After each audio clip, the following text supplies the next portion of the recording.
Hello, everybody. Andrew Field here. Got a lot of news to share. Let's get her going. The Amazon rainforest is burning, and Brazil's leader was not doing anything about it for weeks. People who burned their land were not getting fined because the government was just allowing it to happen.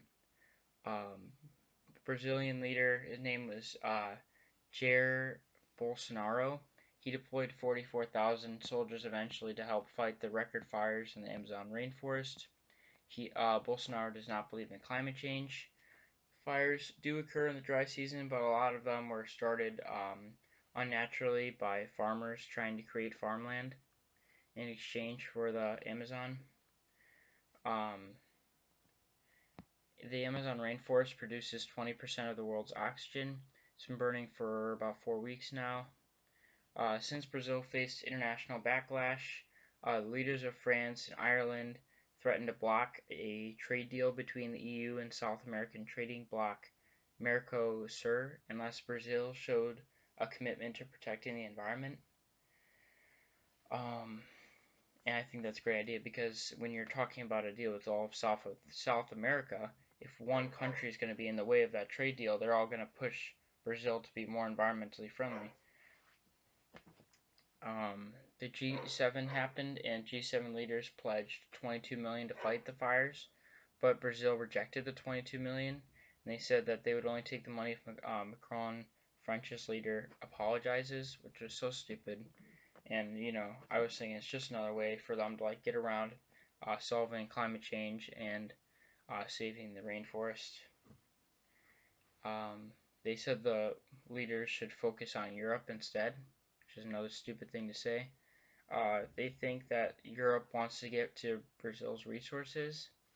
Um, Amazon rainforest, if I didn't clarify enough already, is vital to slowing climate change. We need this if we're ever going to be able to slow down climate change enough at all. Brazil banned land clearance blaze for 60 days. So that's really good news. That's saying for 2 months, it's illegal for any farmer or anybody to um, land clearance blaze. It means set fire to the rainforest for whatever purpose, like farming, that they wanted. And I was thinking that because I was getting upset that this guy wasn't doing anything, and I think the plan was good. It's good with international pressure and the United Nations. If things weren't going to change, to sanction Brazil and to oust out the leader Bolsonaro if he wasn't going to do anything, and put someone, of course, in power who cares about the environment, believes in climate change because it's obviously real, and imprison those if they were still burning their land after everything and the laws changed to hold them responsible. But thankfully, the leader, probably due to the international pressure, ended up doing something. China's constructing a forest city that will eat its toxic smog using 1 million plants and 40,000 trees to combat global warming. And China is known, for the bads of climate change. Since they're rapidly globalizing, people are saying that they're making it a lot worse by polluting a lot. But they are doing a lot of things like this and innovative ways to slow down climate change. So I think they should get credit for that too. Even though China and the U.S. aren't in the best relationship right now, I think climate change is a bigger issue than that. The White House uh, was blindsided that Iranian Foreign Minister Zarif showed up at the G7, and only 7 countries should have been there, I think, and there was no place for him. The U.S. was furious, right? I think rightly so, that France invited Zarif with little advance notice because we're good allies. We should be, at least France and the U.S. in an ideal scenario. So that should have been something they'd tell us. Um, A spokesman for Zarif said there would be no negotiations with the U.S. during G7. Zarif said talks with the U.S. was possible, but I think it was just stupid for them to be there. Um, Trump is willing to have talks with Iran. Tehran is not as willing because of the U.S. maximum pressure campaign, which plans to squeeze Iran's economy. Said they would renegotiate if sanctions came down. Trump met with French President Macron privately for 90 minutes after arriving in Biarritz, France. Leaders are unsure of how to deal with Iran, global recession, and China. So I don't know if they got a whole lot done at the G7, but they at least were solving the Amazon problem, so that was good. Iran announced sanctions against the hawkish Washington think tank Foundation for Defense of Democracies and its CEO Mark Dubowitz. They spent years arguing against the Iran nuclear deal. Iran accused the group of economic terrorism, threatened possible action by Iran security to their employees. A State Department spokesman said the administration takes the threat seriously and they'll hold Iran responsible for any compromising any American safety, which is a good response by America. Dubowitz criticized Zarif for coming at the G7, said U.S. and France should say further threats would lead to banishment from international meetings, which I think is a good point also. So they aren't able to get away with things like that, even if they are just threats. So the Hong Kong protests have still been going on, which I agree with, and I think strongly it's a good thing. The Hong Kong police fired a gun for the first time since the protest started, even though I don't think it was at people, and it didn't clearly state. But the people were saying it was just a warning shot. They used tear gas, rubber bullets, and two water cannon vehicles on protesters. They also used the vehicles to get past protesters' barricades. The vehicles had cameras. Officers pointed guns at protesters who were chasing them with sticks and poles, so it's definitely gotten more violent. Several officers have been wounded. Protesters responded by throwing bricks and petrol bombs. Um, the that was August 25th, and it was saying it marked the end of an uneasy peace between protesters and the police. The city's MTR metro station was criticized for closing stations near demonstrations. A senior Hong Kong official said China's military can intervene at any time, and there was a more peaceful protest of several hundred calling for a political solution. Um, since Trump is an idiot, what he did was he did not stick with the protesters and for democracy, even though that's the type of government that he's in. And he also told, which you probably won't believe this, but he told Chinese President Xi that he wouldn't mind a crackdown in Hong Kong. So not only is he not siding with the protesters, he's siding with the communist government, saying that, oh, it's fine if you do your crackdown. It's your government, do your thing. Just an idiot. Going to the UK, the Queen approved Boris Johnson suspending Parliament through mid-October, and that robs opponents time to stop a no-deal Brexit and British protests in the streets. So that's a good thing of America. You know, America's not in the best spot right now, but at least we can think that when we elect a president, he's in charge of the executive branch, but he's not in charge of the legislative branch. Well, that's the case in Britain. So he's in charge of the executive and legislative branch. So he wanted his plan to pass. It's not popular. A no-deal Brexit means leaving the European Union and not having any sort of deal with the European Union. So he suspended Parliament through mid-October, which is I think around when the no-deal Brexit should happen. So then, like people in the Parliament can't vote like against him and try to work around him at all. And the thing is that Britain didn't appreciate that because they shouldn't. Russia's President Putin and French President Macron are meeting in southern France to discuss issues like Ukraine, Iran, and Syria, and to try to improve Moscow's relationship with the United Nations.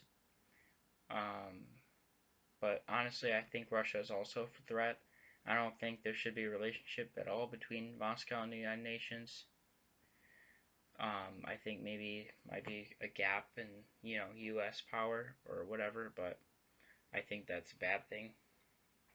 Even though France is trying to take that world leader step because we're not, so I understand. U.S. intelligence thinks that the explosion at the Niano Neon Neonoxa testing range earlier this month occurred during Russian efforts to recover a nuclear-powered cruise missile lost at sea during a previous test. Colombian rebels threatened violence against the government, and they cite the government breaking a peace deal. The U.S. is to pay for thousands of doses of HIV drugs for Venezuelan migrants in Colombia, which is good. It means that we're still doing like stuff in foreign affairs, and we're helping migrants in need, you know, that are fleeing from Venezuela and that whole conflict in Colombia. Even though it seems like Colombia is now in a situation as well, and we should be focusing on our border as well as foreign affairs, but I'm glad that we are focusing on foreign affairs as well. The U.S. was hopeful that the European Union will impose sanctions on Venezuela in the coming months. 70 mayors rejected Trump taking millions of kids out of federal food stamp proposal. It would punish the nation's neediest, would hurt the local and regional economies. And Trump decided to take millions from FEMA, which is a natural disaster recovery agency, to fund immigration courts and ICE jails, which is a bad decision. A Russian diplomat thinks common ground can be reached between Russia and the U.S. over the arms situation for children's sake, like for future generations' sake. And I really hope so, because things are getting bad with that too now. The Justice Department sent immigration judges a white nationalist post with anti-Semitic attacks, and that wasn't talked as much as it should have. And hopefully, the Justice Department issues an apology or does something for that, because that was really bad. Another bad stock day happened since my last video. China announced new tariffs on the U.S. after the U.S. delayed their tariffs. So then the U.S. responded by putting more tariffs on China, and the Dow was down 716 points on the 23rd of August, so not too long ago. Presidential candidate Jay Inslee dropped out of the race, and I knew he wasn't polling high, he was towards the bottom, but I did want him to do well because he put climate change as the main issue, and he was rated best on the Greenpeace scorecard for climate change. New York Senator Kristen Gillibrand also dropped out of the 2020 presidential race yesterday. Mother Jones News Source gives Beto O'Rourke a new climate plan an F rating, which is horrible. And I like Beto, but I think that he's really got to improve if he's going to have a chance. And Hickenlooper ended his campaign to challenge a Republican Senate seat. I really appreciate CNN for this. They're hosting a climate debate on September 4th. 10 candidates made the cut for the official September debate, so it's going to be one night. And Tulsi Gabbard wasn't one of the people who made the September debate. I think it's September 12th. And those candidates are most likely to drop out because once you miss a debate, that's a gap, and then people aren't going to believe in you as much because you already missed that deadline. I don't appreciate how late shows and people are hating on lower candidates for the presidential race, especially after everything we've dealt with Trump, for candidates and for Americans to hate on these candidates who, yes, aren't polling as high, but they're trying to also come to get the greatest change we can, and they're throwing their hat in the ring, saying even if our ideas aren't that great, they're better than Trump's. So even though they have a low shot and whatever, I don't think that they should be made fun of as much as they are, because they're still people too. I don't think that's right. Young activists in the Sunrise Movement rally at a DNC meeting to urge debate on climate crisis a day after the Democratic National Committee rejected a primary presidential debate focused on climate change. Good on the activists, stupid on the DNC. I like Obama as a president. I liked him as a person. I do still, but I don't appreciate what he did with being so for the environment as a president and caring so much excuse me, but after he was out of the presidency, he just recently bought a 29-acre oceanside estate that they stayed at during the summer, and the home is almost $15 million. So that's like a big carbon footprint, and that's like the wrong idea for being like pro environment and trying to slow down climate change. Comey violated policy on his Trump memos, but he won't be prosecuted. Doctors believe teens' lung is failing from drooling, and the city of Milwaukee issues a stern warning to residents to stop vaping after 16 people in Wisconsin were hospitalized due to vaping. And so it seems like reports are actually coming out now of people getting injured from vaping. I think before people weren't sure, but it's a big deal. So, and this is just the beginning, in my opinion. So, I think that we need to be really careful about this, and vaping isn't it has consequences too. Andrew Luck retired from the NFL after 7 seasons. That was a big surprise for people, but I watched a little bit about what he was saying as he was talking about retiring, and it was 7 seasons, but he had a horrible injury recovery process, and so I understand why he'd retire. Antonio Brown froze his feet and said that he would not play in the NFL. He got traded to the Raiders unless he got to wear his old helmet because the NFL updated their helmets to be more safe. He lost a second grievous hearing with the NFL, and I just think that Antonio Brown, even though he's a really good player, is not a smart person or like a caring person because he could be really screwing over the Raiders. I mean, the Raiders don't have that good of a team anymore, anyways, in the rebuilding, but they actually got this superstar athlete, and he's really screwing them over. So I don't appreciate that at all, even though I'm not a Raiders fan. 1.3 billion pounds of food are wasted each year, and so we got to fix that as that continues. I mean, as the years continue. A petition made by over 250,000 signed would make a part of a street in New York, President Barack H. Obama Avenue, and that's where Trump Tower is. So I think that'd be kind of funny. And recently, Trump seems to be against Fox News. Back to climate change. Tropical storm Dorian became a hurricane. It looks to hit Barbados, Lesser Antilles. This is like just happening, so I don't have a whole lot of details. I think it just hit the Virgin Islands. It was a tropical storm, and it hit Puerto Rico. I don't think it hit Puerto Rico that bad, though, thankfully. Florida just called a state of an emergency. Says Dorian will strike as a Category 4 hurricane on Labor Day. Trump trash talked Puerto Rico as hit by Dorian, and he kind of like blamed them, like they wanted to be hit by this tropical storm. He's not too bright in the head. The Trump administration weakened the Endangered Species Act. Trump talked up non-renewable resources. He doesn't know anything about windmills. A 6.3 magnitude earthquake struck Oregon. Farmers are furious over an EPA decision to roll back regulations on methane, which is actually a lot worse for climate change because it traps a lot more heat than carbon. Major energy companies oppose the new Trump rule.